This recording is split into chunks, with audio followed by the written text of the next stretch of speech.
You ever stare at your phone for 20 minutes trying to figure out how to reply to one text?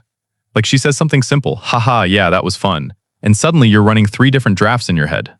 Do I be funny? Do I play it cool? Like, do I say we should do it again sometime? Or is that too much? And then you just go with, yeah, for real, and immediately hate yourself for it.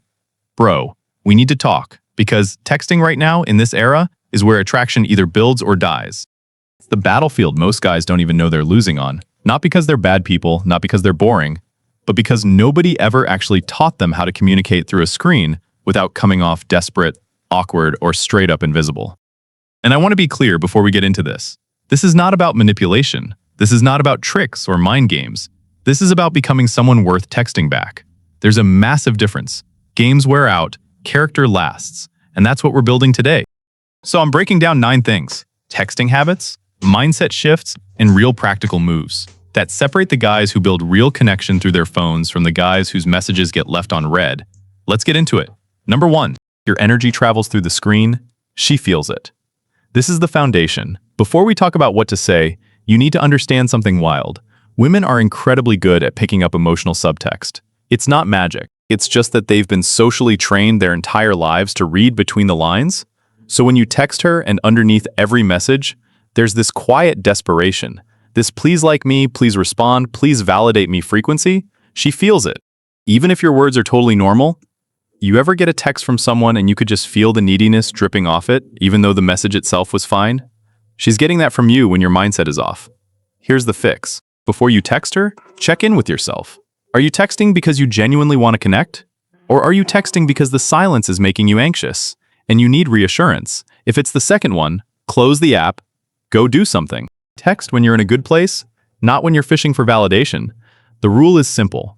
Calm energy in, calm energy out. She should feel like she's talking to a man who has a life, not a man who's waiting for her. Number 2, one message, not 17, real talk. Nothing says I'm unraveling right now louder than sending a girl 5 texts in a row because she hasn't responded in 3 hours. You've seen it. Maybe you've done it. The message, then the follow-up, then the explanation, then the clarification of the explanation. Then the lol anyway? Trying to play it off, bro? One message, send it. Walk away. Here's why this matters beyond just seeming cool. When you bombard someone with messages before they've even had time to respond, you're actually communicating that you have zero trust in yourself, in her, in the interaction. You're showing her your anxiety before she's even had breakfast. A quick practical example. You text her at 7 p.m., hey, want to grab coffee this week? She hasn't replied by 10 p.m. What do? Nothing. You go to sleep like a man who has things to do. Because you do. If she's interested, she'll reply. If she doesn't, one follow-up the next day is fine. But that follow-up should never be, hey, or did you see my message? Just send something natural like, still down to link up if you're free, and move on. Chasing through messages is the fastest way to make a girl feel suffocated before the first date. Number 3, stop texting essays when she sends a sentence. This is huge, genuinely. And it's something almost every guy does when he's into a girl. She sends a short, casual message. You respond with 4 paragraphs, a story, 3 questions, a compliment, a callback to something you talked about last week, and an emoji. She looks at her screen, eyes wide, feeling like she just got a homework assignment. Here's the truth about text balance. It's a dance, not a monologue. You want the rhythm of the conversation to feel even short reply meets short reply. Deeper message opens the door to something more substantial. But when you consistently out-text her by a factor of 5, you're telegraphing one thing. She matters way more to you than you do to her. Match her energy. If she's keeping it light, keep it light. If she opens up, you can open up. The guy who can read conversational rhythm is magnetic because he makes texting feel effortless instead of exhausting. Number 4, stop being a journalist, start being interesting. You know the guy. Every text he sends is a question. How was your day? What did you do today? What's your favorite movie? Where do you want to travel? Do you have siblings? It's like she's being interviewed for a job she didn't apply for. Questions are important, but the way most guys use them is all wrong.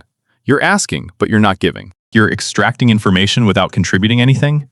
There's no texture to the conversation, no personality, just question, question, question. Here's what actually builds connection. Share something first, then invite her into it. Instead of, what did you do today? Try, I had the weirdest experience today at the gym. This guy was doing bicep curls with just his ego and a prayer. How was your side of the world? See the difference? You gave her something. a small window into your life and personality. And then you open the door for her to share hers. Now it's a real exchange between two actual human beings, not an interrogation. Women want to feel like they're getting to know someone, give them something to know. Number 5, humor is your secret weapon. Use it right. Here's something people don't say enough. Humor, done correctly, is one of the most attractive things you can bring into a text conversation. Not because women want a comedian, but because humor signals intelligence, social awareness, and comfort. It says, I'm not desperate and I'm not scared of you. But, and this is important, there's a massive difference between natural wit and trying too hard humor. Trying too hard looks like sending memes every 20 minutes hoping one lands, or forcing jokes into situations where the moment's already moved on, or going out of your way to be edgy because you think it makes you look fearless. Natural wit looks like catching something small in the moment and commenting on it with a light touch. You said you hate Mondays, but your most active Instagram day is somehow always Monday. I see you, light, observational, specific to her. That's the formula. The more personalized the humor, the more she feels seen, and that's where real chemistry starts. Number 6, create space. Let her miss the conversation. Okay, this is the one most guys miss completely, and it might feel counterintuitive at first. You don't have to always be available. You don't have to reply the second she texts.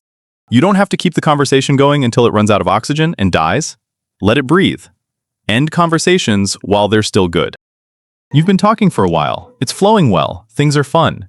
And instead of dragging it out until someone sends a ha-ha into the void with nowhere to go, you say, all right, I gotta handle something. This was actually a good convo though, and you leave. Now she's sitting there thinking, wait already. That curiosity is valuable. It pulls her toward the next conversation before it's even started. A human example. Think about the best conversations you've had with anyone, a friend, a mentor, anyone. The ones that stuck with you weren't the ones that went on forever. They were the ones that ended at a high point. You walked away energized, wanting more. That's how texting should work when you do it right. Presence matters, but absence creates longing. Balance, both. Number 7, don't confess your feelings through text. I need you to hear this clearly. Texting is not the right place for emotional declarations, not early on, not before you've actually spent significant time together in person. We've all been there. You've been texting for a couple weeks, things feel amazing, she's funny and smart, and she laughs at your jokes, and you start feeling like, man, I really like her. And the feelings are so big that they need somewhere to go, and your phone is right there, and before you know it, you're typing, I just wanted to say I think you're really special, and I've never connected with someone like this before. And stop, close the app, drink some water, sleep. Here's what happens when you do that too early. You take all the tension, all the mystery, all the curiosity that's been building, and you drop it on the floor. She now has to manage your feelings before she's even ready to have her own. The pressure is massive, and the result is almost always a pullback. Feelings are for real-life moments in person. When the timing is natural, text builds the bridge, real life is where you walk across it. Number 8, how you text when things get hard reveals everything. Here's the real test of emotional maturity in texting.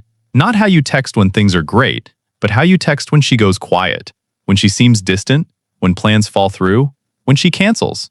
This is where most men completely collapse. They either go cold and passive-aggressive, or they flood her with anxiety-driven messages, or they send the dreaded, you okay, did I do something wrong? Are we good? Hello? Spiral. Calm man, when he senses a shift, says one thing and gives space.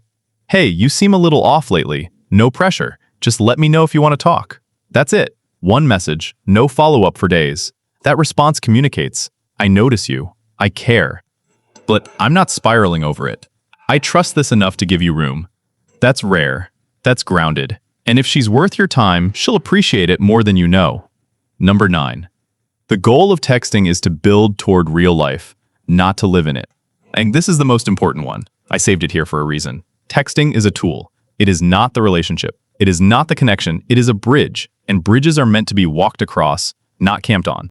Some guys build this entire emotional world inside a text thread and then wonder why nothing progresses, why it feels like they're in this limbo that never moves, because you're treating the text conversation like the destination when it's only supposed to be the path. The endgame of every good text interaction should be a call, a meetup, a real plan, a real moment between two actual people who can see each other's faces and hear each other's voices. That's where real attraction lives, not in a thread. So when you're vibing and the energy is good, move it forward. We should actually hang out sometime. What does your week look like? Simple, direct, confident? That's how you turn a conversation into something real. All right, here's the recap. One message, not a barrage. Match her energy, give before you ask, use humor naturally, create space. Don't confess feelings too early, stay calm when things get rocky, and always be building toward real life. None of this is rocket science. But it requires one thing that's honestly harder than any tip on this list. It requires you to be okay with yourself before she ever texts back. Because the guy who texts from a place of peace, not panic, who has a life and a purpose outside of that conversation, who genuinely just wants to connect and isn't running every message through a filter of, will this make her like me? That guy doesn't need tips. Like the tips become automatic, they're just an expression of who he already is. Here's something worth sitting with. Everything we talked about today, the calm energy, the space, the confidence, the grounded communication, none of it is a trick to use on women.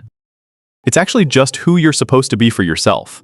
The guy who doesn't overtext isn't playing games.